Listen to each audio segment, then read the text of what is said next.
Hello dear students, welcome to my YouTube channel maths plus point. Student, आज के lecture में हम लोग सॉल्यूशन चैप्टर डिस्कस करने जा रहे हैं क्लास 12 का, जो कि बहुत इंपॉर्टेंट चैप्टर है हमारा।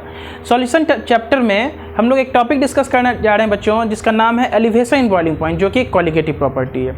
हम लोग जानते हैं बच्चों, कॉलिगेटिव प्रॉपर्टी 4 है total: elevation in boiling point, depression in freezing point, osmotic pressure और एक relative loading in vapour pressure. ठीक है, तो हम लोग आज एलिवेशन इन बॉइलिंग पॉइंट को डिस्कस करने जा रहे हैं। तो कॉलिगेटिव प्रॉपर्टी को बच्चों थोड़ा सा हम लोग समझ लेते हैं क्या होता है। कॉलिगेटिव प्रॉपर्टी ऐसा प्रॉपर्टी होता है आइडियल सॉल्यूशन या डाइल्यूट सॉल्यूशन की अगर हम बात करें, जो कि डिपेंड करता है only upon the number of solute particles. वो नेचर ऑफ सॉल्यूट पार्टिकल के ऊपर डिपेंड नहीं करता है कॉलिगेटिव प्रॉपर्टी, कि हम यूरिया डाल रहे हैं या शुगर डाल रहे हैं या ग्लूकोज डाल रहे हैं, उसके ऊपर डिपेंड नहीं कर रहा है कि कौन सा हम सॉल्यूट डाल रहे हैं। बस वो नंबर ऑफ मोल्स, मॉलिक्यूल्स या आयंस के ऊपर डिपेंड करता है, कितना मोल्स हम डालें। अगर हम यूरिया का भी 1 मोल डाल रहे हैं और ग्लूकोज का भी 1 मोल डाल रहे हैं, तो कॉलिगेटिव प्रॉपर्टी दोनों का सेम रहेगा। इस बात को भी हम लोग समझेंगे बच्चों। तो सबसे पहले आज हम लोग स्टार्ट करते हैं एलिवेशन इन बॉइलिंग पॉइंट क्या होता है। तो यहाँ पे एक शब्द लिखा हुआ है एलिवेशन। एलिवेशन का मतलब क्या होता है बच्चों? एलिवेशन का मतलब होता है बढ़ जाना, इंक्रीमेंट, है ना। किसमें? तो बॉइलिंग पॉइंट में। तो बॉइलिंग पॉइंट कैसे बढ़ेगा? तो सबसे पहले हमें बॉइलिंग पॉइंट समझ में आना चाहिए कि बॉइलिंग पॉइंट होता क्या है। तो बोलेंगे बॉइलिंग पॉइंट एक ऐसा टेम्परेचर है जिस पे कोई भी लिक्विड बॉयल होता है। तो ये डिफिनेशन बच्चों प्रीवियस क्लास के लिए होता है, बच्चों वाले क्लास के लिए होता है कि ऐसा टेम्परेचर जिस पे कोई भी लिक्विड बॉयल होता है। हमें कुछ हटके पढ़ना पड़ेगा, है ना, हमें कुछ डिफरेंट व्यू से सोचना पड़ेगा कि बॉइलिंग पॉइंट क्या होता है। तो बॉइलिंग पॉइंट बच्चों ऐसा टेम्परेचर होता है जिसपे किसी भी लिक्विड का वेपर प्रेशर, जो कि हम लोग वेपर प्रेशर को समझते हैं इस चैप्टर में, तो वेपर प्रेशर को हम लोग समझे हैं। किसी भी लिक्विड का जो वेपर प्रेशर होता है वो किसके बराबर हो जाता है? एटमॉस्फेरिक प्रेशर के बराबर हो जाता है बच्चों। तो अगर हमारा वेपर प्रेशर किसी भी लिक्विड का एटमॉस्फेरिक प्रेशर के बराबर हो जाएगा, तो बोलेंगे उस टेम्परेचर पे हमारा लिक्विड बॉयल करना स्टार्ट हो जाएगा। कहानी क्लियर? इस बात को समझते हैं। तो सबसे पहले थोड़ा सा हम लोग लिखते हैं कि सबसे पहले बॉइलिंग पॉइंट क्या होता है। बॉइलिंग पॉइंट बच्चों सबसे पहले हमें समझ में आना चाहिए, it is the temperature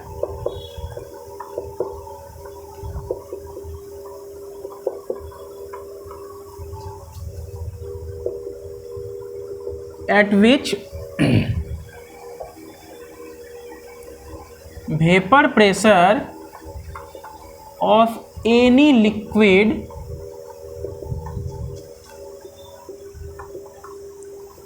becomes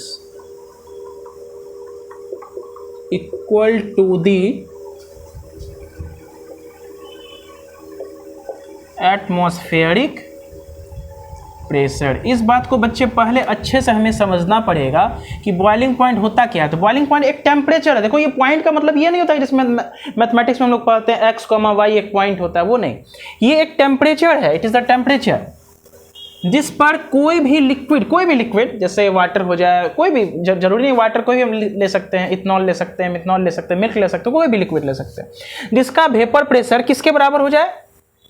atmospheric pressure के बराबर हो जाए, तब वो टेम्परेचर पे हमारा लिक्विड बॉयल करना स्टार्ट हो जाएगा। ठीक है, इसको ग्राफिकली हम लोग समझते हैं थोड़ा। देखो, जैसे मान लो हम एक y एक्सिस यहाँ पर बना रहे हैं और एक x एक्सिस बना रहे हैं। x एक्सिस की तरफ हम टेम्परेचर ले रहे हैं और y एक्सिस की तरफ क्या ले रहे हैं? Vapour pressure. वेपर प्रेशर को बच्चों हम लोग समझे हैं, वेपर प्रेशर क्या होता है, आगे भी डिस्कस करेंगे। Relative loading in vapour pressure में वापस से हम लोग वेपर प्रेशर को डिस्कस करेंगे। अब देखो, ये वेपर प्रेशर है, ठीक है, मतलब ये प्रेशर का लाइन है। ठीक है, चलो, ये जो कांस्टेंट लाइन है इसको हम लोग PATM बोल रहे हैं, मतलब एटमॉस्फेरिक प्रेशर, जो कि हमारे लिए 1 एटमॉस्फेयर के बराबर होता है। ठीक है, तो बोलेंगे ये कांस्टेंट प्रेशर है। एटमॉस्फेरिक प्रेशर हम जानते हैं कांस्टेंट होता है, ये कांस्टेंट लाइन है। और हम लोग एक ग्राफ को भी सीखे हैं बच्चों, वेपर प्रेशर वर्सेस टेम्परेचर का ग्राफ। वो कैसा होता है कि टेम्परेचर बढ़ाने पे किसी भी लिक्विड का वेपर प्रेशर बढ़ता है। ये स्ट्रेट लाइन नहीं होता है, एक कर्व होता है। ये बात को हम लोग सीखे हैं। ठीक है, ये कर्व क्या है बच्चों? एक कर्व है। तो मान लेते हैं ये प्योर सॉल्वेंट का है। किसका है बोलो? प्योर सॉल्वेंट का है। अभी हम लोग धीरे समझेंगे। कोई भी लिक्विड है, मान लो ये प्योर सॉल्वेंट है।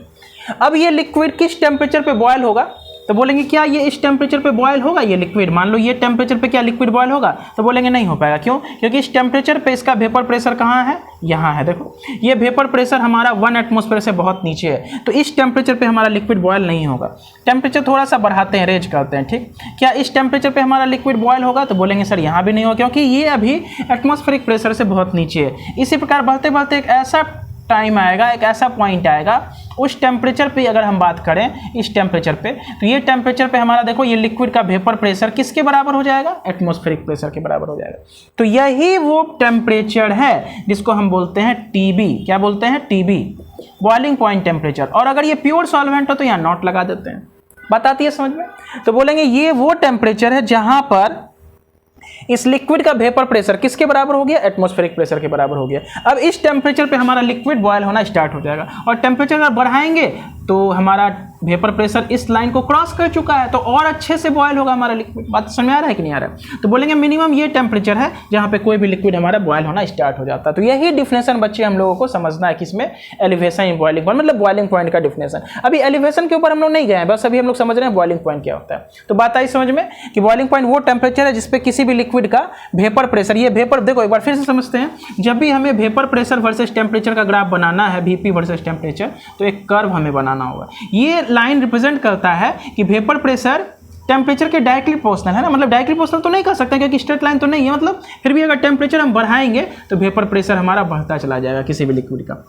बस में आया? अब ये लाइन एटमॉस्फेरिक प्रेशर के बराबर हो जाएगा, तो बोलेंगे यही वो टेम्परेचर है जहाँ पे हमारा, ये वो टेम्परेचर है टीबी, जहाँ पे हमारा लिक्विड बॉयल होना स्टार्ट हो जाता है। ठीक है बच्चों, तो इसको नोट कर लेना। आगे हम लोग बढ़ते हैं, थोड़ा सा चीज़ इसमें और लिखते हैं ताकि हम लोग एलिवेशन बॉइलिंग पॉइंट को समझ सके। अभी तो बस हम लोग बॉइलिंग पॉइंट को समझ रहे हैं, ठीक। तो बॉइलिंग पॉइंट क्या है इस बात को समझ लिए। अब हम देखो इसमें एक पॉइंट नोट कर रहे हैं। अब देखो ध्यान से, हम लोग क्या किए, प्योर सॉल्वेंट का वेपर प्रेशर का ग्राफ बना लिए, लेकिन अब हमें मालूम है कि जैसे ही हम नॉन वोलाटाइल सॉल्यूट को मिलाते हैं किसमें, प्योर लिक्विड में, प्योर सॉल्वेंट में। नॉन वोलाट, हमें पता था कि सॉल्वेंट, ये सॉल्यूट दो प्रकार का हम लोग पढ़े थे, एक वोलाटाइल और दूसरा नॉन वोलाटाइल। तो वोलाटाइल मतलब जो खुद उड़ जाए, तो हम लोग जो कॉलिगेटिव प्रॉपर्टी को डिस्कस करते हैं बच्चों, उसमें हम लोग नॉन वोलाटाइल सॉल्यूट को लेते हैं, जो कि उड़ता नहीं है, खुद मतलब बॉयल नहीं होगा, मतलब खुद इवापोरेट नहीं होगा। बात समझ में आ रहा है? वो बैठा रहेगा सरफेस के ऊपर लेकिन उड़ेगा नहीं। जैसे चीनी हो गया, नमक हो गया NaCl, यूरिया हो गया, ग्लूकोज, ये सब ना नॉन वोलाटाइल सॉल्यूट है जो कि उड़ेगा नहीं। बात समझ में आ रहा है? हमें लिक्विड सॉल्यूट नहीं लेना, हमें सॉलिड सॉल्यूट लेना है। जैसे चीनी ले लेंगे, नमक ले लेंगे, यूरिया ले लेंगे, ग्लूकोज ले लेंगे, ETC है ना, आए समझ में। तो बोलेंगे हम लोग यहाँ पे नॉन वोलाटाइल सॉल्यूट की बात कर रहे हैं। तो अब हमें पता है, जैसे ही, फिर से देखो बार बार समझते हैं हम लोग चीज को, ये वेपर प्रेशर का ग्राफ है और ये किसका ग्राफ है, टेम्परेचर का, मतलब वेपर प्रेशर वर्सेस टेम्परेचर। तो हम एक ग्राफ बनाए जो कि प्योर सॉल्वेंट का ग्राफ है। किसका ग्राफ है, प्योर सॉल्वेंट, मतलब 100%, इसमें कुछ मिलावट नहीं है, ये सॉल्यूशन नहीं है। तो ये बॉयल कब होगा, जब ये टेम्परेचर हमारा वो टेम्परेचर पहुंच जाए जब ये लिक्विड का वेपर प्रेशर एटमॉस्फेरिक प्रेशर के बराबर हो जाए, PATM। अब हम क्या कर रहे हैं, इसमें नॉन वोलाटाइल सॉल्यूट को मिला रहे हैं। तो आप ही बताओ बच्चों, जैसे हम कोई नॉन वोलाटाइल सॉल्यूट को मिलाते हैं अपने प्योर सॉल्वेंट में, तो उसका वेपर प्रेशर घटता है या बढ़ता है। तो हम जाहिर सी बात इस बात को समझ चुके हैं कि अगर इसमें हम कुछ नॉन वोलाटाइल सॉल्यूट मिला देंगे, मतलब हम सॉल्वेंट में अब क्या कर रहे हैं, नॉन वोलाटाइल सॉल्यूट को मिला रहे हैं। अब नॉन वोलाटाइल सॉल्यूट को मिलाने से वेपर प्रेशर क्या होगा, तो बोलेंगे जाहिर सी बात है बच्चों, वेपर प्रेशर घट जाता है। वेपर प्रेशर क्या होता है, घट जाता है। कैसे घटता है, थोड़ा इस बात को हम लोग यहाँ पे समझते हैं, फिर लिखेंगे।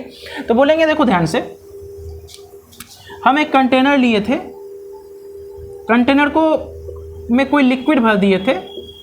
लिक्विड हमारा क्या हो रहा था, बॉयल हो रहा था।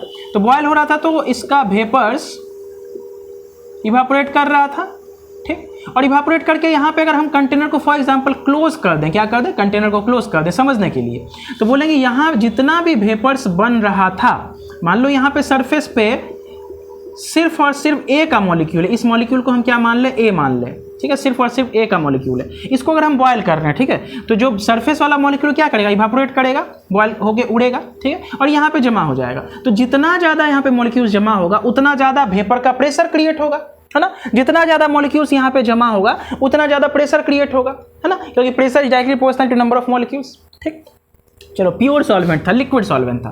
अब हम क्या किए, इसमें नॉन वोलेटाइल सॉल्यूट को मिला देते हैं। तो जैसे नॉन वोलेटाइल सॉल्यूट को मिला, फॉर एग्जांपल चीनी मिला देते हैं, तो चीनी मिलाने के बाद क्या होगा बोलो, क्या 100% अब ए का मॉलिक्यूल रहेगा सरफेस पे? बोलेंगे बिल्कुल नहीं। अब ये ए है तो हो सकता है ये बी हो जाए, ये ए है तो ये बी हो जाए, ये ए है बी है, ये बी हो जाए, ये बी हो जाए। फॉर एग्जाम्पल जैसे हम पानी में चीनी मिला देंगे तो क्या ऊपर में सिर्फ चीनी तैरता है या पानी तैरता है? तो बोलेंगे दोनों का मिक्सचर रहता है, हर जगह पे हमको एक इक्वल जैसा मिठास लगता है, तो हर जगह चीनी मिला हुआ है। इसका मतलब अब ए भी है, बी भी है, ए भी है, बी भी है, या कहीं पे बी ज़्यादा हो सकता है, कहीं पे ए ज़्यादा हो सकता है ना। मतलब हम ऐसा मान लिए कि हर जगह ए और बी है। तो अब एक बात बताओ बच्चों कि बी तो हमारा उड़ेगा नहीं, बी नॉन वोलेटाइल है।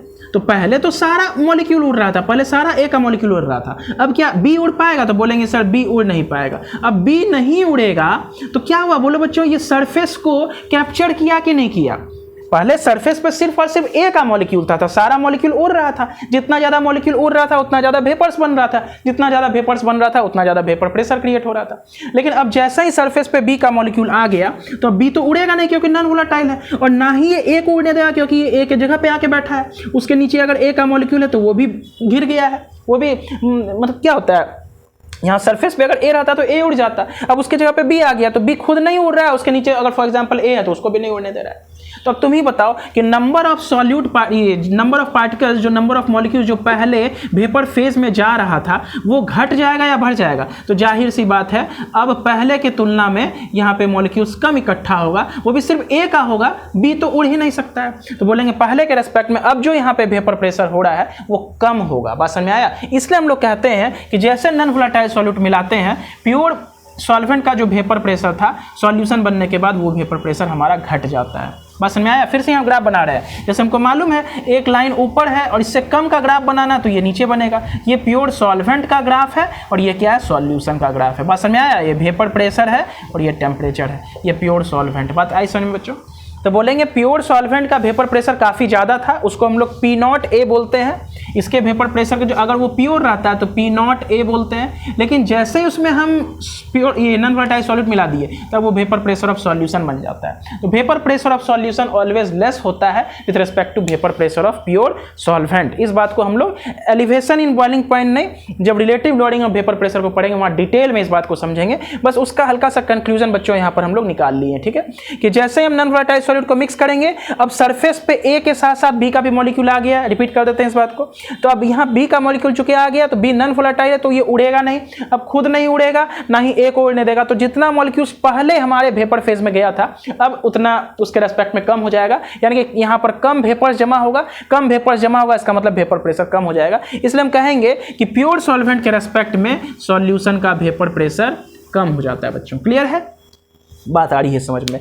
अब देखो ध्यान से, अब जिस टेम्परेचर पे पहले हमारा लिक्विड बॉयल हो रहा था इस टेम्परेचर को TB0 नाम दिए थे। क्या नाम दिए थे? TB0। मतलब ये इस टेम्परेचर पे हमारा प्योर लिक्विड बॉयल हो रहा था। अब ये तो सॉल्यूशन का ग्राफ है। अब बोलो सॉल्यूशन क्या इस टेम्परेचर पे जिस पे हमारा प्योर लिक्विड बॉयल हो रहा था क्या इस पे बॉयल हो पाएगा? तो बोलेंगे नहीं सर, इस पे तो हमारा टेम्परेचर वेपर प्रेशर इस लाइन का बहुत नीचे है एटमॉस्फेरिक प्रेशर से, तो अब हमें टेम्परेचर को बढ़ाना पड़ेगा। क्या इस टेम्परेचर को अगर हम यहाँ लेके जाएं इस टेम्परेचर यहाँ इस पॉइंट पे तो क्या अब हमारा ये लिक्विड सॉल्यूशन बॉयल होगा? बोलेंगे नहीं, अभी भी नहीं होगा, क्योंकि इसका वेपर प्रेशर अभी भी एटमॉस्फेरिक प्रेशर कम है।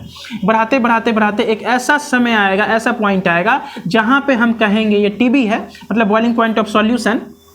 इस बिंदु पे देखो इस सॉल्यूशन का वेपर प्रेशर किसके बराबर हो गया है? एटमॉस्फेरिक प्रेशर के बराबर हो गया। बताइए समझ में? तो देखो ध्यान से, यहाँ पे जैसे नॉन वोलेटाइल सॉल्यूट को मिलाया तो सॉल्यूशन का वेपर प्रेशर घटा। अब सॉल्यूशन का वेपर प्रेशर चूंकि घट गया है तो अब सॉल्यूशन उस टेम्परेचर पे बॉयल नहीं हो पाएगा जिस पे पहले हो रहा था। ये टेम्परेचर इंक्रीज हो गया बच्चों। क्या हो गया? टेम्परेचर इंक्रीज हो गया। इसी को तो बोला जाता है एलिवेशन इन बॉइलिंग पॉइंट। बस समझ आ रहा है? ये जो टेम्परेचर बढ़ गया, increment in boiling point temperature, boiling point बढ़ गया, तो ये जो डिफरेंस है ना यहाँ से यहाँ तक का, इसी को हम लोग बोलते हैं डेल्टा TB। क्या बोलते हैं? Delta TB, TB minus TB0। यही हमारा elevation in boiling point. Elevation मतलब कितना से बढ़ गया। बताइए समझ के नहीं? तो चलो इस बात को थोड़ा थोड़ा करके हम लोग लिखते हैं और वापस एक बार रिपीट करके समझेंगे, ठीक है? तो चलो बॉइलिंग पॉइंट वाला डिफिनेशन बच्चों हम लोग लिख चुके थे, इसको आप नोट कर लीजिए एक सेकेंड के लिए। हम थोड़ा सा चेक भी कर लेते हैं सब कुछ क्लियर आ रहा है या नहीं आ रहा है। तो चलो ठीक है, अब इस चीज़ को ना हम लोग बच्चों थोड़ा सा समझने की कोशिश करेंगे डिटेल में और वापस से हम लोग इसको अप्लाई करेंगे न्यूमेरिकल बनाते समय, है ना?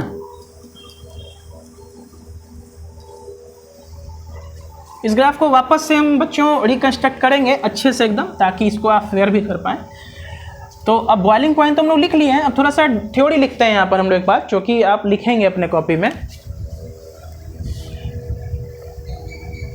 Any liquid boils when its vapor pressure becomes equal to the atmospheric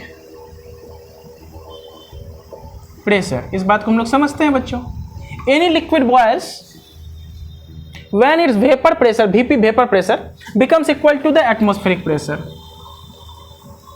any liquid में यहाँ पे हम लोग ना एक काम करते हैं, प्योर सॉल्वेंट ले लेते हैं। एनी मतलब लिक्विड कोई भी ले सकते हैं, लेकिन हम अपने सहूलियत के लिए यहाँ पे प्योर सॉल्वेंट ले लिए, तब इसमें हम नॉन वोलेटाइल सॉल्वेंट मिला के सॉल्यूशन बनाएंगे। ठीक, any liquid boils, any liquid में हम लोग यहाँ पे खास करके प्योर सॉल्वेंट लें, जैसे वाटर हो गया, इसमें कुछ मिलाए नहीं है, जब उसका एटमॉस्फेरिक प्रेशर बराबर हो जाएगा। अब आगे लिख रहे हैं, देखो ध्यान से, but when a non volatile, यहाँ पे खास करके हम लोग बच्चों नॉन वोलाटाइल सॉल्यूट लेंगे। ठीक है, but when a non volatile solute is mixed with the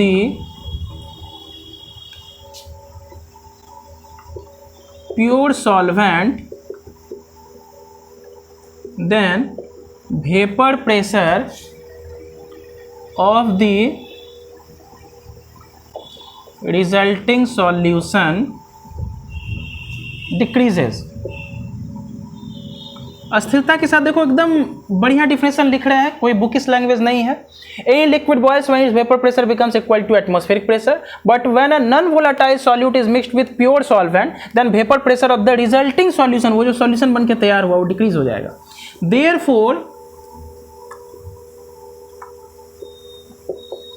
in order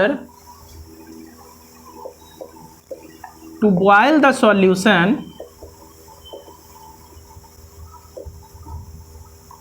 we have to raise or increase the temperature।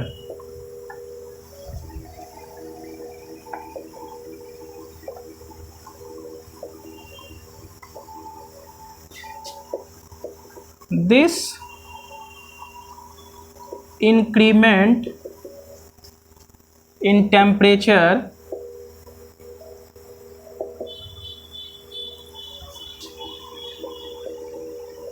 is known as elevation in boiling point। बात को समझो, ये जो टेम्परेचर बढ़ गया नॉन वोलेटाइल सॉल्यूट मिलाने के वजह से, इसी इंक्रीमेंट को हम लोग बोलते हैं elevation in boiling point. Boiling point क्या था? वो टेम्परेचर था जिसपे किसी भी लिक्विड का वेपर प्रेशर एटमॉस्फेरिक प्रेशर के बराबर हो जाए। पहले बॉइलिंग पॉइंट अगर बच्चे हमें अच्छे समझ में नहीं आएगा तो हम बोलेंगे इस टॉपिक को समझ नहीं पाएंगे। बॉइलिंग पॉइंट का मतलब वो टेम्परेचर नहीं होता जिसपे कोई लिक्विड बॉयल होता है, वो तो हम लोग बचपन में पढ़ते थे।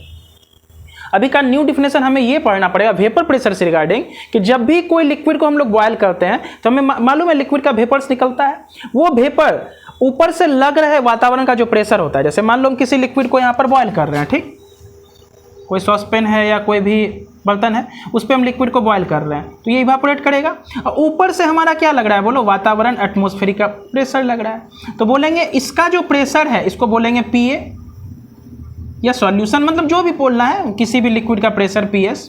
ठीक, अब इसका प्रेशर, इस प्रेशर ऊपर से लग रहा है जो दबाव है, इसको जब तक नहीं काउंटैक्ट करेगा, मतलब जब तक नहीं जीतेगा तब तक हमारा लिक्विड बॉयल होना शुरू नहीं होगा।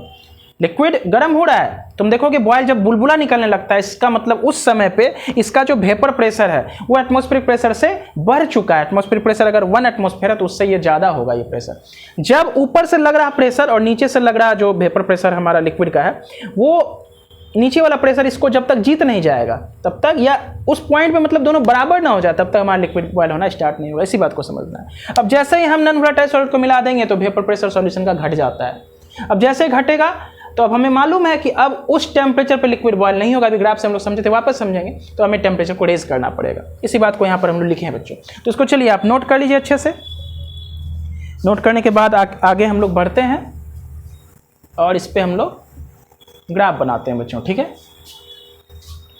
ग्राफ बनाते हैं, फिर हम लोग डेरिवेशन भी इसका करते हैं एक्सपेरिमेंटली, जो कि हमारा एलिवेशन इन बॉइलिंग पॉइंट आता है।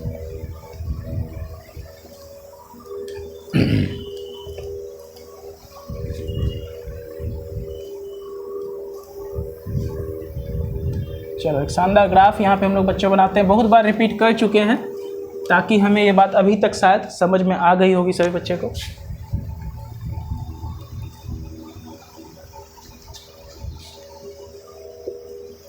इधर हम टेम्परेचर का लाइन बना लेते हैं, इधर वेपर प्रेशर वाला लाइन बना लेते हैं। ये वो टेम्परेचर है जिसे हम P ATM बोल रहे हैं, P एटमॉस्फेरिक प्रेशर, और इसको हम लोग 1 ATM मान ले रहे थे, ठीक है, 1 एटमॉस्फेरिक प्रेशर। अब हमें मालूम है वेपर प्रेशर और टेम्परेचर का वेरिएशन कैसा होता है, एक कर्व के अकॉर्डिंग होता है। ये कर्व मतलब टेम्परेचर बढ़ने पे वेपर प्रेशर बढ़ता है, ये बात हम लोग जानते हैं कि टेम्परेचर अगर बढ़ेगा तो वेपर प्रेशर हमारे लिक्विड का क्या होगा, बढ़ेगा। जाहिर सी बात है। देखो वेपर प्रेशर क्या है, तो बोलेंगे लिक्विड इवापोरेट करता है तब भी वेपर्स बनाता है, बॉयल करता है तब भी वेपर्स बनता है, ठीक है। तो टेम्परेचर जितना ज़्यादा बढ़ते चला जाएगा तो बॉइलिंग मतलब जो इवापोरेशन का रेट है वो बढ़ता चला जाएगा, ज़्यादा नंबर ऑफ मॉलिक्यूल्स हमारा वेपर फेज में आएगा तो वेपर का प्रेशर भी बढ़ता चला जाएगा। तो टेम्परेचर बढ़ने पे वेपर प्रेशर बढ़ता है, वही बात हम यहाँ पे दिखाएं। अब बोलेंगे हम किस टेम्परेचर पे लिक्विड बॉयल होगा, इस बात को हम लोग समझ चुके हैं। तो ये वो टेम्परेचर है फाइनली, और इसको हम लोग ना प्योर सॉल्वेंट का नाम दे देते हैं। क्या दे देते हैं, प्योर सॉल्वेंट है, मतलब ये वाटर है फॉर एग्जाम्पल। तो ये जो टेम्परेचर होगा, ठीक है, इधर हम लोग टेम्परेचर का एक्सेस बना रहे हैं, इसको हम लोग TB0 मान लेते हैं। क्या मान लेते हैं, TB0, मतलब boiling point of pure solvent, boiling point of pure liquid, ठीक है, इस पर बॉयल हो रहा है, ठीक। अब हमें जानते हैं, हम लोग जान रहे हैं बात को, जैसे नॉन वोलेटाइल सॉल्यूट मिलाएंगे तो अब इसका ग्राफ हमारा कुछ नीचे गिरेगा, है ना। अब नॉन वोलेटाइल सॉल्यूट मिलाए हैं जैसे, तब ये सॉल्यूशन का ग्राफ बन चुका है बच्चों। ये किसका ग्राफ बना है, सॉल्यूशन का। तो सॉल्यूशन का वेपर प्रेशर तो हमें मालूम है कम होता है किससे, प्योर सॉल्वेंट से। सॉल्यूशन का वेपर प्रेशर हमारा बच्चों क्या होता है, तो बोलेंगे सर कम होता है किससे, प्योर सॉल्वेंट से। इस बात को हम लोग समझे थे कि अब चूंकि सॉल्यूट भी कवर कर लिया सरफेस एरिया कम हो गया है, तो कम हो गया तो ज़्यादा नंबर ऑफ मॉलिक्यूल्स सॉल्वेंट का वेपर फेज में नहीं जा पाएगा, तो बोलेंगे वेपर प्रेशर का सॉल्यूशन, ये सॉल्यूशन का वेपर प्रेशर हमारा कम हो जाएगा। क्या अब देखो ध्यान से, जिस टेम्परेचर पे पहला हमारा प्योर सॉल्वेंट बॉयल हो रहा था, क्या इस टेम्परेचर पे हमारा ये लिक्विड बॉयल होगा, सॉल्यूशन नहीं हो पाएगा, क्योंकि देखो ये वेपर प्रेशर बहुत कम है इसका एटमॉस्फेरिक प्रेशर से। तो बोलेंगे देखो ये पॉइंट हमें मिलेगा फाइनली जहाँ पर ये सॉल्यूशन बॉयल होना स्टार्ट हुआ, क्योंकि देखो इस टेम्परेचर पे इस सॉल्यूशन का बॉइलिंग पॉइंट, इस टेम्परेचर पे इस सॉल्यूशन का वेपर प्रेशर एटमॉस्फेरिक प्रेशर वाले लाइन के बराबर हो गया, और टेम्परेचर इससे ज़्यादा होगा तो और अच्छे से बॉयल होगा। तो ये जो पॉइंट है इसको हम लोग बोलते हैं TB का मतलब हो गया बॉइलिंग पॉइंट ऑफ सॉल्यूशन। समझ आ रहा है। तो ये देखो यहाँ पे इंक्रीमेंट हुआ है ना, पहले तो ये 100% प्योर का था, अब जैसे नॉन वोलेटाइल सॉल्ट मिला है तो वेपर टेम्परेचर बढ़ गया। तो बोलेंगे ये जो डिफरेंस आ रहा है इसी को हम लोग बोलेंगे डेल्टा TB, और इसका वैल्यू होगा TB माइनस TB0। बताया सर ने, TB माइनस TB0 बच्चों, क्लियर है। चलो इसको नोट करो, ये ग्राफ एकदम अच्छे से बनाना है, एग्जाम में इस ग्राफ को आपको बिल्कुल बनाना है अगर ये लिखने आता है आपको तो ये जो डिफरेंस हुआ इसी को हम लोग क्या बोलेंगे, एलिवेशन इन बॉइलिंग पॉइंट, ठीक है। अब देखो ये elevation in boiling point experiment करके हमें पता लगा कि ये किसके बराबर है, क्योंकि हम लोग जानते हैं ये सब ना कॉलिगेटिव प्रॉपर्टी है, ठीक है। ये क्या है, elevation boiling point, depression freezing point, ये सब कॉलिगेटिव प्रॉपर्टी है। तो ये डिपेंड करेगा नेचर के ऊपर, नहीं किसके ऊपर, number of moles molecules ions के ऊपर। तो एक्सपेरिमेंट से ये पता लगा कि ये जो डेल्टा TB है ना वो मोलालिटी ऑफ द सॉल्यूशन के बराबर है ना, मोलालिटी ऑफ द सॉल्यूशन के बराबर होता है। तो इस बात को आगे हम लोग लिखते हैं, ठीक है। तो चलो इसको नोट करो। अब एक्सपेरिमेंट से ऐसा देखा जाएगा कि ये जो डेल्टा TB है एलिवेशन इन बॉइलिंग पॉइंट, वो डायरेक्टली प्रोपोर्शनल होता है मोलालिटी के, ठीक। मोलालिटी हम लोग जानते थे क्या होता था, मोलालिटी का मतलब होता है number of moles of solute present in 1 kg of the solvent, है ना। 1 kg ऑफ द सॉल्वेंट मतलब 1 kg सॉल्वेंट में कितना मोल्स हमारा सॉल्यूट का प्रेजेंट है, उसी को हम लोग मोलालिटी बोलते हैं, ठीक है। तो देखो ध्यान से, एक्सपेरिमेंट से ऐसे देखा गया, experimentally it has been found that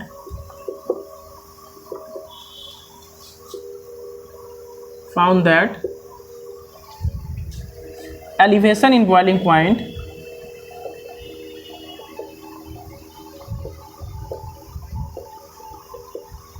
जिसको हम लोग क्या बोलते हैं, डेल्टा टीबी बोलते हैं। Elevation in boiling point is directly proportional to molality of the solution m, that is यहाँ से हम लोग लिख सकते हैं delta TB directly proportional to m। Directly proportional का साइन हटाएंगे तो यहाँ पर एक कांस्टेंट आएगा जिसको हम लोग kb बोलते हैं। क्या बोलते हैं बच्चों, kb।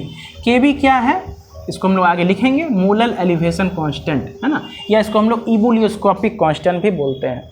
डेल्टा टीबी हमारा क्या है, TB minus TB naught. TB solution का बॉइलिंग पॉइंट टेम्परेचर और ये प्योर सॉल्वेंट का इज इक्वल टू कितना हो जाएगा, केबी इंटू एम मोलालिटी। बोलो क्लियर है, स्पष्ट कहानी, नोट करो बच्चों इसको। यही फार्मूला हमारा न्यूमेरिकल बनाने में 100% यूज़ होगा। एक इंपॉर्टेंट फार्मूला जिसके ऊपर काफ़ी न्यूमेरिकल पूछा जाता है, ठीक है। यहाँ पे हम लोग लिख लेते हैं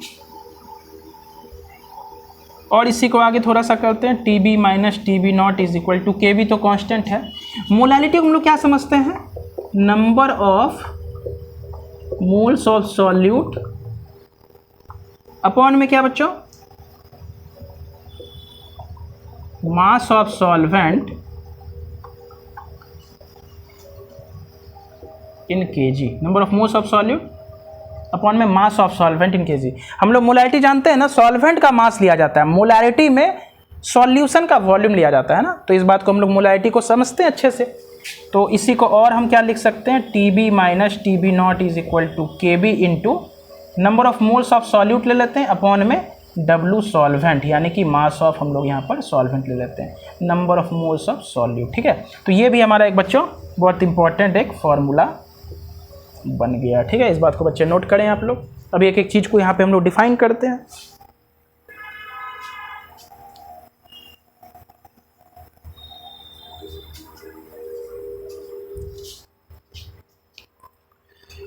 चलो ध्यान समझो, क्या समझे, एक्सपेरिमेंट से ऐसा देखा गया कि ये डेल्टा टीबी किसके प्रोपोर्शनल हो जाएगा, मोलालिटी के, ठीक है। अब एक बात समझो, यहाँ पर हम जो डेल्टा टीबी निकाल रहे हैं, T B minus T not B, के भी कांस्टेंट है, यहाँ पे क्या है, number of moles of solute, यानी कि और से देखा जाए तो डेल्टा टी बी किस पे डिपेंड कर रहा है, number of moles of solute पे डिपेंड कर रहा है। अभी हम लोग इसको प्रूव भी करेंगे कि सॉल्यूट हमारा कोई सा हो, चीनी हो या नमक हो या यूरिया हो, अगर दोनों का मोल्स सेम है ना, हालांकि नमक की बात नहीं करेंगे, नमक डिसोसिएट करता है जाके, तो वांट ऑफ फैक्टर्स को हम डिस्कस करेंगे। फॉर एग्जांपल मान लेते हैं हम लोग चीनी ले लेते हैं या यूरिया ले लेते हैं, अगर हमारा मोल्स सेम है ना, नमक भी लेंगे तो अगर नमक का भी मोल सेम है डिसोसिएट करने के बाद भी, फॉर एग्जांपल ऐसा अज्यूम करो, तो नंबर ऑफ मोल्स अगर सॉल्यूट्स का सेम है तो बोलेंगे एलिवेशन बॉइलिंग पॉइंट दोनों के केस में हमारा सेम आएगा ना। डिसोसिएट करने के बाद अगर मोल्स हमारा सेम है, कोई भी सॉल्यूट ले रहे हैं, तो हमारा एलिवेशन बॉइलिंग पॉइंट का वैल्यू सेम आएगा। इसका मतलब हम समझ सकते हैं कि एलिवेशन बॉइलिंग पॉइंट एक क्या है, बोलो कॉलिगेटिव प्रॉपर्टी, ठीक है बच्चों। इतना नोट करो, आगे बढ़ते हैं हम लोग।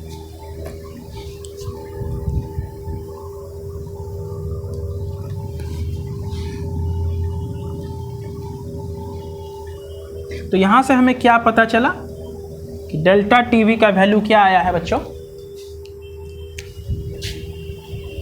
डेल्टा टीवी का वैल्यू आया है K B into number of moles of solute upon में mass of solvent in kg, ठीक है। इस बात को हमें समझना है यहाँ पर, ठीक। और डेल्टा टीबी को हम लोग क्या लिखे हैं, T B minus T B not. तो यहाँ पे लिख लेते हैं कुछ बातें, वेयर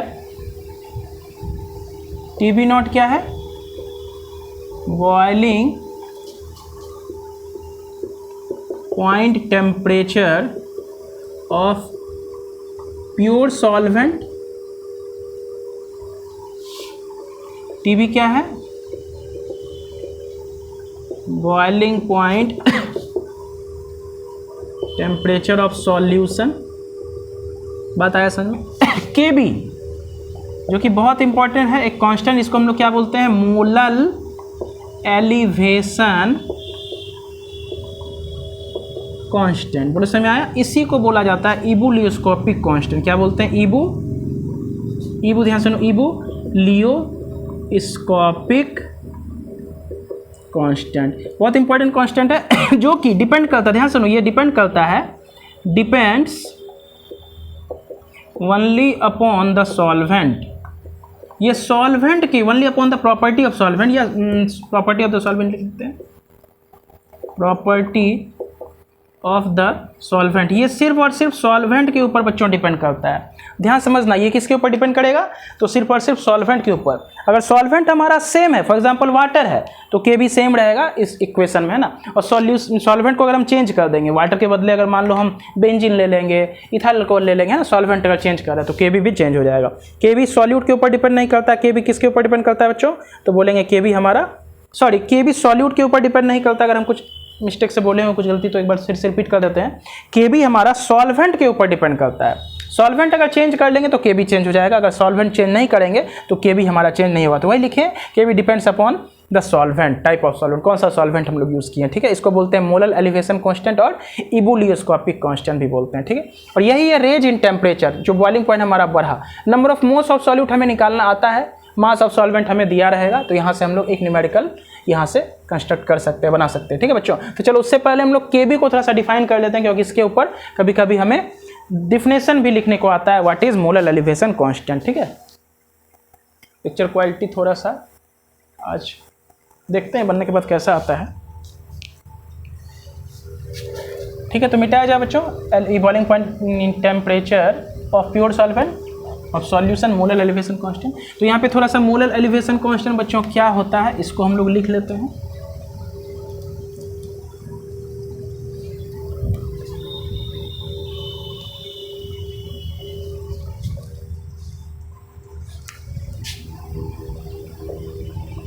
मोलर एलिवेशन कांस्टेंट, के बी जिसको हम लोग बोलते हैं, ठीक। देखो एक इक्वेशन हम लोग यहाँ पढ़े क्या, delta T B is equal to K B into M. M क्या है, मोलालिटी। अब देखो ध्यान से, अगर हम लोग मोलालिटी का मान 1 ले लें, 1 एम इज इक्वल टू 1 ले लें, देन के बी किसके बराबर हो जाएगा, तो डेल्टा टी बी के बराबर हो जाएगा, एलिवेशन बॉइलिंग पॉइंट। मोलालिटी 1 का मतलब क्या हुआ, मोलालिटी 1 का मतलब ये हुआ कि 1 mole of the solute is present in 1 kg of the solvent. Molality 1 का मतलब क्या हुआ, 1 मोल of the solute is present in 1 kg of the solvent। 1 kg solvent में 1 मोल प्रेजेंट है सॉल्यूट का, इसलिए हम कह रहे हैं कि मोलारिटी 1 है। तो दैट केस में हमारा क्या हो जाएगा, डेल्टा टी बी के बी के बराबर हो जाएगा। इसका मतलब यहाँ से एक डिफिनेशन लिख सकते हैं, that is molar elevation constant is equal to the elevation in boiling point, molar elevation constant is equal to elevation in boiling point when molality of the solution, molality of the solution is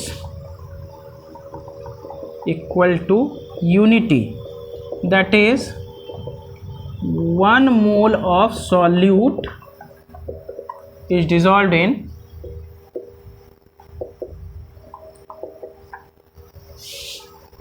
1 kg of the solvent. यानी कि समझो, अगर 1 मोल solute 1 kg solvent में हम मिलाते हैं तो उस केस में के बी का मान डेल्टा टी बी के बराबर हो जाएगा, है ना। उसी को हम लोग बोलेंगे मोलर एलिवेशन कांस्टेंट। कब होगा molar elevation constant elevation in boiling point के बराबर, जब मोलारिटी 1 हो जाए। इसका मतलब 1 मोल सॉल्यूट को हम लोग डिसॉल्व कर रहे हैं 1 kg सॉल्वेंट में, बात आई समझ में। उस केस में हमारा ये दोनों आपस में बराबर हो जाएगा, और उसी को हम लोग बोला जाता है, हम लोग बोलते हैं मोलर एलिवेशन कांस्टेंट या इबुलियोस्कोपिक कांस्टेंट, ठीक है। जो कि डिपेंड करता है सॉल्वेंट की प्रॉपर्टी के ऊपर। सॉल्वेंट अगर चेंज होगा तो ये चेंज होगा, अदरवाइज ये कांस्टेंट रहेगा हमारा, ठीक है। चलो यहाँ तक बात हमें समझ में आ गया। सब कुछ हम लोग यहाँ पे इस पॉइंट को बच्चों लिख लेना है, स्क्रीनशॉट लेकर के आप लिख लेंगे। इसको हम रब कर रहे हैं।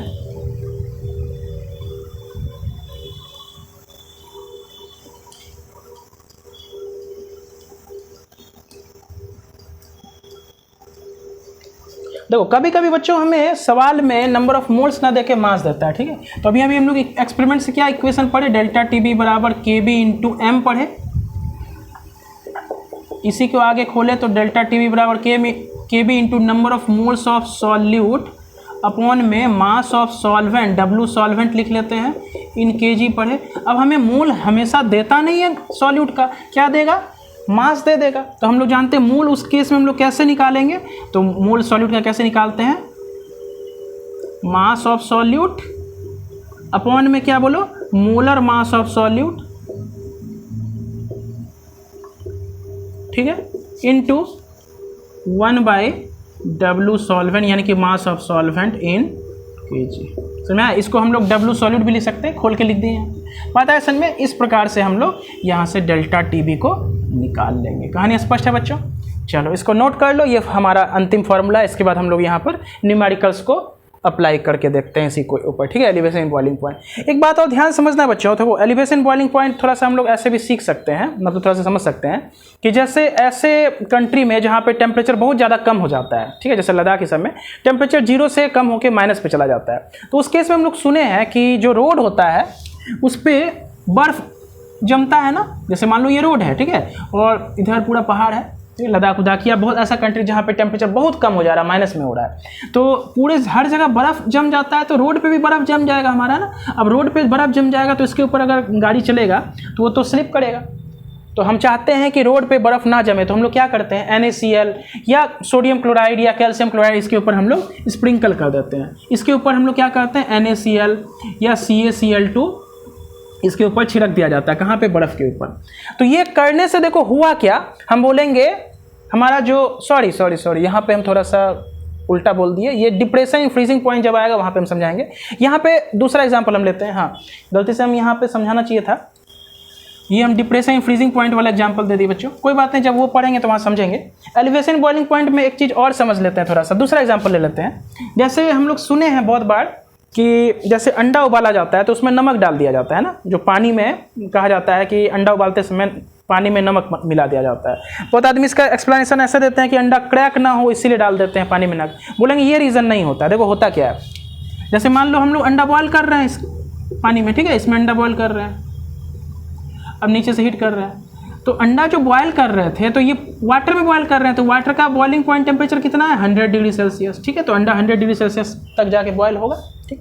लेकिन अब अगर इसमें हम क्या करते हैं, NaCl डाल देते हैं, क्या डाल देते हैं, नमक डाल देते हैं इसमें। तो NaCl क्या है, नॉन वोलाटाइल सॉल्यूट है ना बच्चों, नॉन वोलाटाइल मतलब नॉन वोलाटाइल का मतलब क्या होता है, जो सॉलिड होता है ना, नॉन वोलाटाइल जो उड़ नहीं सकता है। वोलाटाइल का मतलब होता है जो उड़ जाता है, जैसे हमारा सेंट होता है ना, वो वोलाटाइल है, पेट्रोल क्या है, वोलाटाइल है। तो नॉन वोलाटाइल मतलब जो उड़ ना सके, तो ये नॉन वोलाटाइल सॉल्यूट है। अब बात को समझो, जैसे ही नॉन वोलाटाइल सॉल्यूट पानी में मिला है तो अब देखो होगा क्या, यहाँ पे थोड़ा सा हम समझा रहे हैं, फिर से वही बात, हमारा प्योर सॉल्वेंट का ये बॉइलिंग पॉइंट था ना, देखो ये प्योर सॉल्वेंट वाटर था, इस टेम्परेचर पे पहुंचा, इस वेपर प्रेशर एटमॉस्फेरिक प्रेशर के बराबर हुआ, तो यहाँ पे हमारा ये बॉयल होने लगा था TB0। लेकिन जैसे ही NaCl हम मिला दिए इसमें, NaCl मिलाने से ये सॉल्यूशन बन गया, अब इसका बॉइलिंग पॉइंट टेम्परेचर हमारा बढ़ जाएगा। यानी कि पहले वाटर 100 डिग्री सेल्सियस पे बॉयल हो रहा था, अब नमक मिलाने के बाद यही टेम्परेचर बढ़ के 105 से लेकर के 107-8 तक बॉयल होगा। बस समझ आ रहा है? तो देखो ध्यान से, बॉइलिंग पॉइंट जो इसका जो टेम्परेचर वो बढ़ गया, यानी कि अंडा को ज़्यादा टेम्परेचर मिलेगा, इसका मतलब अंडा जल्दी बॉयल हो जाएगा। बस समझ आ रहा है? क्रैक रीजन नहीं है, बात समझे ना। इसमें NaCl डालने से क्या हुआ, ये सॉल्यूशन बन गया है। अब ये सॉल्यूशन अब 100 डिग्री सेल्सियस पे तो बॉयल होगा नहीं, अब ज़्यादा टेम्परेचर पे बॉयल होगा, तो हीट ज़्यादा करके ये टेम्परेचर बढ़ गया इसका, है ना, टेम्परेचर बढ़ गया, अब ये बॉइलिंग पॉइंट टेम्परेचर बढ़ गया। अब बॉइलिंग पॉइंट टेम्परेचर बढ़ गया तो जहाँ सोचो 100 डिग्री सेल्सियस वाला हीट इसको मिल रहा था अंडा को, अब 105 से 108 या 109 डिग्री सेल्सियस वाला हीट मिलेगा, तो अंडा जल्दी बॉयल होगा ना, इसलिए NaCl मिला दिया जाता है। कहानी क्लियर है? एक एग्जाम्पल डिप्रेशन फ्रीजिंग पॉइंट का थोड़ा देर पहले दिया था, चलो बता ही देते हैं, वो भी आगे अप्लाई होगा, क्योंकि अभी हम बता रहे थे कुछ देर पहले, वो बता दिया था जो डिप्रेशन फ्रीजिंग पॉइंट में होता है, उसको भी सुन लो। बोलेंगे जो सर्दी होता है, मतलब जहाँ पे बर्फ जमता है रोड के ऊपर या हर जगह, तो रोड के ऊपर अगर गाड़ी चलेगा तो वहाँ पे क्या होता है ना कि बर्फ जम जाता है, तो वहाँ पे हम लोग NaCl अगर डाल देंगे, नमक डाल देंगे या CaCl2 डाल देंगे, तो क्या करता है, बर्फ क्या करता है, जैसे यहाँ पर सॉल्यूशन का फ्रीजिंग पॉइंट, बॉइलिंग पॉइंट बढ़ गया था ना, तो फ्रीजिंग पॉइंट जो होता है ना सॉल्यूशन का, वो घट जाता है, जो कि अभी थोड़ी देर बाद हम लोग नेक्स्ट लेक्चर में पढ़ेंगे, है ना। बोलेंगे सॉल्वेंट का जो भी बॉइलिंग पॉइंट था, नमक डालने पे या कोई भी सॉल्यूट नॉन वोलाटाइल डालने से, नॉन वोलाटाइल सॉल्यूट डालने से सॉल्यूशन का बॉइलिंग पॉइंट क्या हुआ था, बढ़ गया था ना। तो उसी प्रकार जो प्योर सॉल्वेंट का फ्रीजिंग पॉइंट होता है, जैसे वाटर का फ्रीजिंग पॉइंट 0 डिग्री सेल्सियस है, उसमें अगर हम नमक डाल देंगे या कोई दूसरा नॉन वोलेटाइल सॉल्यूट डाल देंगे तो उसका फ्रीजिंग पॉइंट घट जाएगा। इसका मतलब जो वाटर 0 डिग्री सेल्सियस पे फ्रीज हो रहा था, अब उसको माइनस में टेम्परेचर चाहिए, -105, -10, -15 तक उसको टेम्परेचर चाहिए। तो जरा समझो कि रात में सर्दियों में मान लो जहां बर्फ जम रहा था वहां पे -5, -6 तक टेम्परेचर जा रहा था, तो बर्फ जम जा रहा था। अब हम पूरे सड़क पे नमक छिड़क दिए, तो नमक क्या किया, उसके टेम्परेचर को -15 तक लेके चला गया फॉर एग्जाम्पल। तो इसका मतलब वातावरण का टेम्परेचर जब तक -15 तक नहीं पहुंचेगा तो वहां पे हमारा बर्फ नहीं जम पाएगा। इसलिए हम लोग वहां पे NaCl को स्प्रिंकल करते हैं रोड के ऊपर, ताकि हमारा गाड़ी स्लिप ना करे। तो वहां पे फ्रीजिंग पॉइंट का कॉन्सेप्ट था, जो कि यहीं पे हम बता दिए, शुरू कर दिए तो बता ही दिए। तो फ्रीजिंग पॉइंट हमारा सॉल्यूशन का कम हो जाता है with respect to pure solvent, और बॉइलिंग पॉइंट हमारा प्योर सॉल्वेंट के रेस्पेक्ट में सॉल्यूशन का ज्यादा हो जाता है। कहानी क्लियर है? चलो, इन सभी बातों को हम ध्यान में रखेंगे। आगे हम लोग बढ़ते हैं, इसके ऊपर कुछ न्यूमेरिकल्स को अप्लाई करते हैं। ठीक है,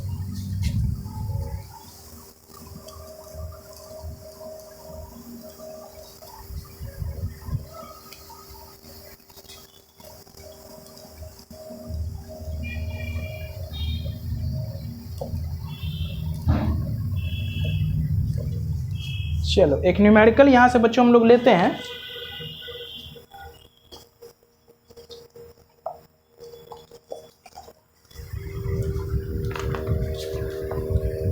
क्वेश्चन है हमारे पास, calculate the molal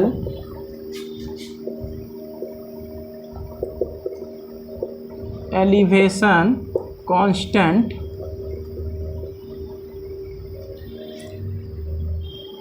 of water. Water का हमें मोलर एलिवेशन कांस्टेंट निकालना है। It being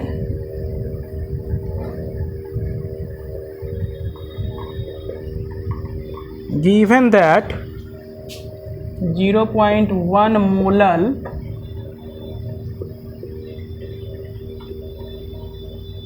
aqueous solution, it being given that 0.1 molar aqueous solution of a substance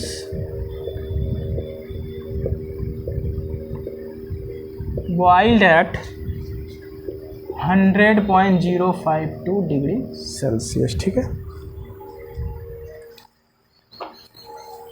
देखो ध्यान से, एक क्वेश्चन है हमारे पास बच्चों, इसको नोट करो पहले, फिर हम लोग करते हैं आगे बढ़ के।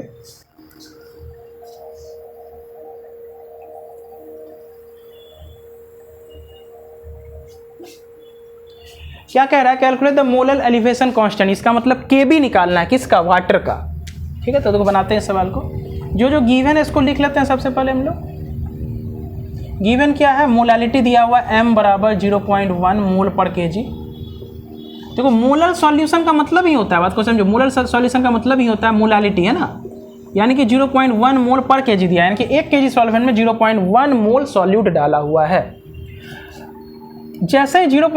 मतलब मोल नॉन वोलेटाइल सॉल्यूट को हम मिलाएंगे, सॉल्यूशन का बॉइलिंग पॉइंट क्या हो गया है, TB, जिसको हम लोग TS भी बोलेंगे। सॉल्यूशन का बॉइलिंग पॉइंट कितना है, 100.052 डिग्री सेल्सियस। देखो बढ़िया से पढ़ो, क्वेश्चन क्या कह रहा है, calculate the molar elevation constant of water, it being given that 0.1 molar aqueous solution of a substance boiled at 100.05 degree Celsius.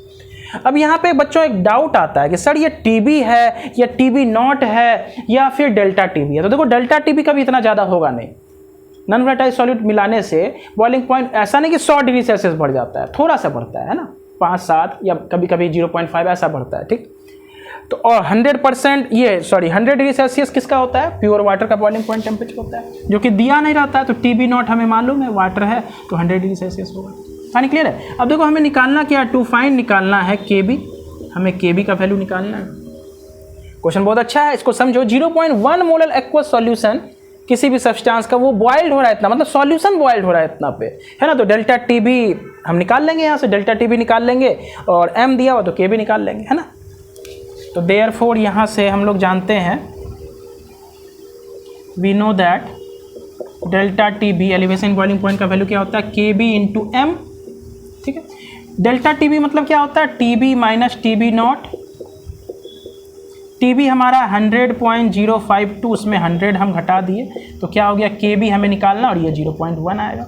यहाँ से इसको सॉल्व करने पे 0.052 बराबर केबी इंटू 0.1 आ रहा है, तो यहीं से हम निकालेंगे केबी का वैल्यू, तो कितना हो जाएगा 0.052 अपॉन में 0.1, ये 10 ये 1000, एक शून्य कट गया तो 0.52। इसका यूनिट क्या हो जाएगा केबी का, तो देखो ये degree Celsius, temperature degree Celsius upon में मोल पर केजी।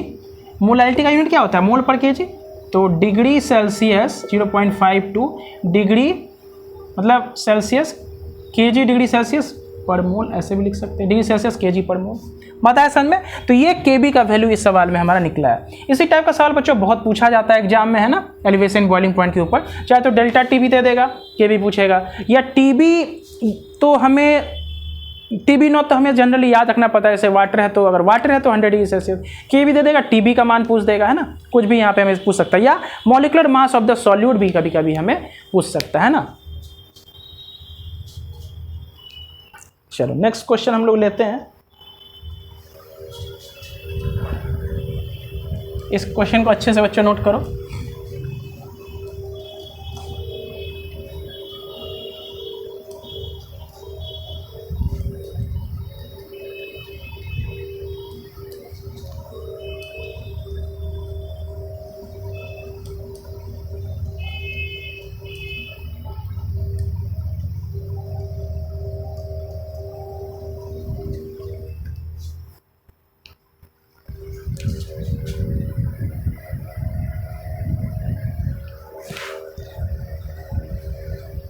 देखो एक क्वेश्चन लिखते हैं हम लोग,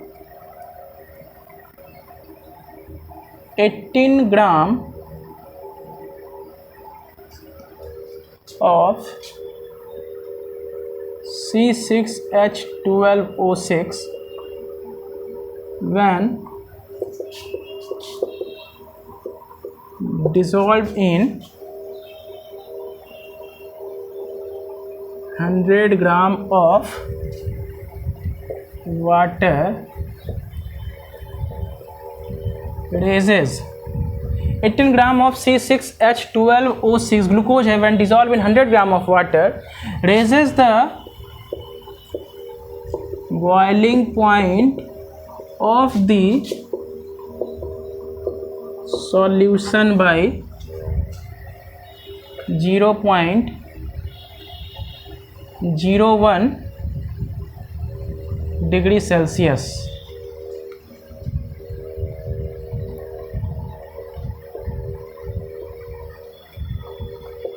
calculate the molal elevation constant. हमें क्या निकालना, मोलल एलिवेशन कांस्टेंट निकालना है बच्चों। देखो क्या कह रहा है, 18 ग्राम हम ग्लूकोज हम डिसॉल्व कर रहे हैं 100 ग्राम ऑफ वाटर, रेस कर दे रहा है boiling point of the solution bye 0.01 degree Celsius, ठीक है। तो मोलल एलिवेशन कांस्टेंट हमें निकालना है, ठीक है। चलो देखा जाए, तो हमें गिवन क्या है, तो बोलेंगे mass of solute W, solute हमें दिया हुआ है कितना 18 ग्राम, ठीक है। मास ऑफ सॉल्वेंट हमें कितना दिया है 100 ग्राम दिया है। Raises the boiling point of the solution, देखो सॉल्यूशन का बॉइलिंग पॉइंट रेज हो गया कितना से इतना, तो टीबी मान लो, टी नॉट भी हमारा 100 डिग्री सेल्सियस था, तो टीबी कितना हो जाएगा, देखो ध्यान से, अगर हम जानते हैं टीबी नॉट जो कि वाटर का, प्योर वाटर का बॉइलिंग पॉइंट में 100 डिग्री सेल्सियस है, तो टीबी कितना हो जाएगा, इतना से बढ़ गया तो 100.01 डिग्री सेल्सियस हो जाएगा। बात समझ आया, रेस कर गया, सॉल्यूशन का बॉइलिंग पॉइंट इतना से बढ़ गया है। और हमें निकालना क्या है यहाँ पर, हमें निकालना है टू फाइंड, हमें फाइंड करना है बच्चों केबी। तो फिर से वही बात हम लोग जानते हैं, delta TB is equal to KB into M. M क्या होता है, molality, number of moles of solute, upon में मास ऑफ सॉल्वेंट जो कि हम लोग केजी में लेते हैं, ठीक है। अब देखो डेल्टा टीबी का वैल्यू कितना होगा, डेल्टा टीबी का वैल्यू होगा हमारा 100.01 माइनस 100, है ना, ये डेल्टा टीबी का वैल्यू कितना होगा 100.01 minus 100 is equal to KB हमें निकालना है इस बार, ठीक। अब number of moles of solute कैसे निकालते हैं? तो गिवन मास ऑफ सॉल्यूट कितना 18 अपॉन में मोलर मास कितना होता है बच्चों? अपॉन में मोलर मास ग्लूकोज का 180 होता है, हम लोग जानते हैं ग्लूकोज का molar mass 180। Mass of solvent KG में लेना है, ये ग्राम में दिया हुआ था तो 100। बताइए समझ में? चलो इसको सॉल्व किया जाए तो कितना हो जाएगा 0.01 KB हमें निकालना था। यहाँ से कितना आ गया 1 आ गया, तो इसका मतलब KB का वैल्यू यहाँ से कितना आ गया बच्चों 0.01 डिग्री सेल्सियस बाई मोल पर केजी, यानी कि इसको जब हम सॉल्व करेंगे तो 0.01 केजी डिग्री सेल्सियस बाई मोल। ये अपने मन से हम एक टेम्परेचर अपने मन से यहाँ पे दिए थे, इसलिए केबी का वैल्यू हमारा 0.01 आया। बुक में एक स्पेसिफाई वैल्यू देगा तो उससे हमारा कुछ और आंसर आएगा, है ना। यहाँ पे जनरली वाटर के लिए केबी 0.052 होता है, तो अगर इसी टेम्परेचर को यहाँ पर हम लोग 0.52 डिग्री सेल्सियस से रेज कर देते तब हमारा आंसर क्या आ जाता है 0.52 आता है, ठीक है, या 0.052 से। तो डिपेंड करता है सिचुएशन के ऊपर। हम लोग इस बार ऐसे टाइप से क्वेश्चन यहाँ पे कंस्ट्रक्ट किए थे, ठीक है। तो चलो इस क्वेश्चन को भी देखो ध्यान से, एकदम सिंपल सा क्वेश्चन था, मोलर एलिवेशन कांस्टेंट निकालना था हमें। वेट ऑफ सॉल्वेंट दिया हुआ था, वेट ऑफ सॉल्यूट दिया हुआ था। T0 भी हमें याद रखना है, वाटर है तो प्योर वाटर 100 डिग्री सेल्सियस, और TB सॉल्यूशन का बॉइलिंग पॉइंट 0.01 डिग्री सेल्सियस हमारा दिया गया था। बहुत कम टेम्परेचर रेस कर रहा था, तो वो डिपेंड करता है सिचुएशन के ऊपर हम लोग कितना मिला रहे हैं सॉलिड सॉल्वेंट, ठीक है। तो 18/180 इसका मोलर मास कर दिए, और इसका 100 ग्राम वाटर दिया था, तो इतना करने के बाद हमारा सॉल्व करने के बाद ऐसा आया आंसर, ठीक है बच्चों। तो इस क्वेश्चन को आप लोग को सॉल्व करना है। एक क्वेश्चन और हम लोग यहाँ पे देखते हैं, ठीक है।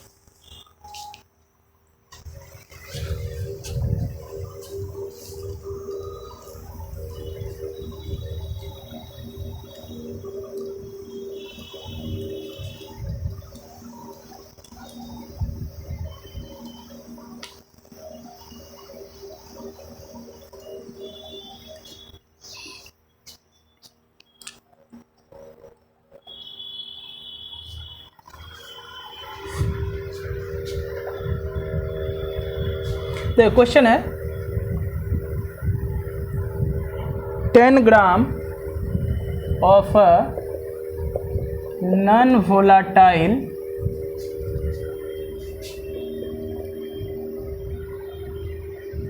solute when dissolved in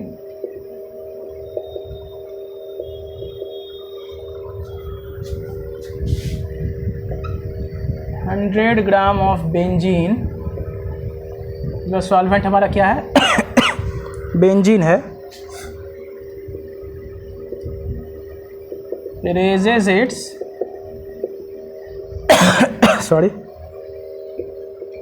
boiling point by 1 degree.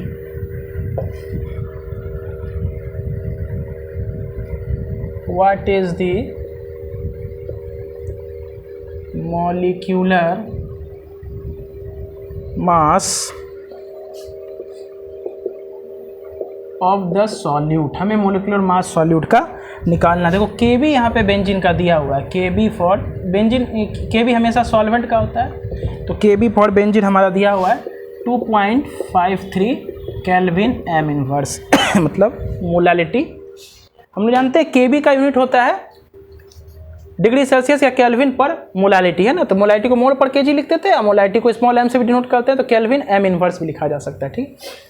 चलो ध्यान से समझो, सब बात को लिख लेते हैं क्या क्या हमें दिया हुआ है। तो W सॉल्यूट हमें दिया हुआ है बच्चों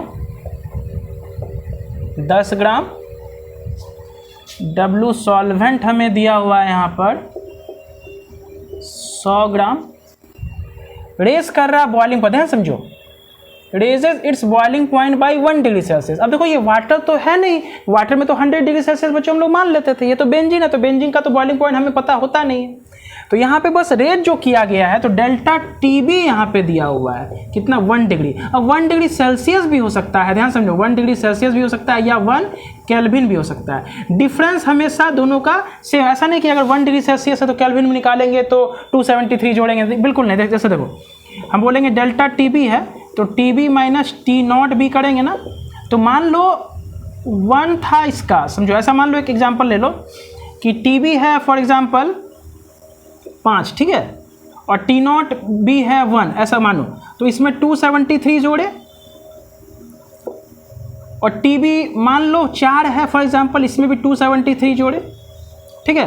तो देखो 273 इसमें भी जोड़े, इसमें भी जोड़े, दोनों कैंसिल हो जाए तो क्या बचेगा, 1 ही बचेगा ना, बताए समझ में। तो ऐसा नहीं कि डिग्री सेल्सियस में अगर दिया हुआ है तो केल्विन में 273 जुड़ जाएगा, डिफरेंस हमेशा उतना ही आता है। तो डिग्री सेल्सियस या केल्विन दोनों सेम ही आएगा। बस समझे क्या समझाना चाह रहे थे, टोटल में नहीं करते। देखो ये भी मान लो इसका दिया हुआ है 5 डिग्री सेल्सियस, ये दिया हुआ है TB, और ये 4 डिग्री सेल्सियस T0 भी दिया हुआ है, फॉर एग्जांपल ऐसा मान रहे हैं, ठीक है। तो इसको अगर डिग्री सेल्सियस को केल्विन में अगर हम चेंज करेंगे तो ऐसा नहीं कि 273 निकालने के बाद जो डिफरेंस आए 1 डिग्री सेल्सियस में 273 जोड़ दें, ऐसा नहीं करेंगे। हम इसमें भी जोड़े 273, इसमें भी जोड़े, तो ये ब्रैकेट खोलोगे तो माइनस माइनस कट जाएगा ना, माइनस ये प्लस है माइनस है, तो 1 डिग्री सेल्सियस आएगा या 1 डिग्री केल्विन, दोनों का डिफरेंस हमेशा सेम ही होता है बच्चों, ठीक है। इस बात को थोड़ा सा ध्यान रखेंगे। तो यानी कि 1 डिग्री सेल्सियस बोलो या 1 केल्विन बोलो, दोनों बात यहाँ पे सेम है, ठीक। और क्या दिया हुआ बच्चों, तो बोलेंगे सर KB दिया हुआ है, कितना दिया है 2.53 केल्विन M इनवर्स, क्लियर है। चलो हम लोग फॉर्मूला जानते हैं, delta TB is equal to कितना होता है KB इंटू स्मॉल m। हमें इस बार मॉलिक्यूलर मास निकालना है, ये मोलर मास उसको बोलेंगे, क्या number of moles of solute upon में W सॉल्वेंट इन kg, अगर ग्राम में चेंज करेंगे तो ऊपर 1000 कर देंगे। बोलो क्लियर हो रहा है बात। ये डेल्टा TB देखो, रेज जो इस बात को समझना है, बेंजीन रेज कर रहा है boiling point by 1 degree Celsius, जो भी टेम्परेचर उससे 1 डिग्री बढ़ गया, तो डेल्टा TB हमें दिया हुआ है, ठीक। अब देखो ध्यान से, डेल्टा TB का वैल्यू यहाँ पे हमें 1 दिया हुआ है, KB 2.5 दिया हुआ है। Number of moles of solute क्या होता है, given mass by molar mass, given mass by molar mass of solute लिख लेते हैं, M सॉल्यूट लिख लेते हैं, मोलर मास ऑफ सॉल्यूट, पता है समझ में।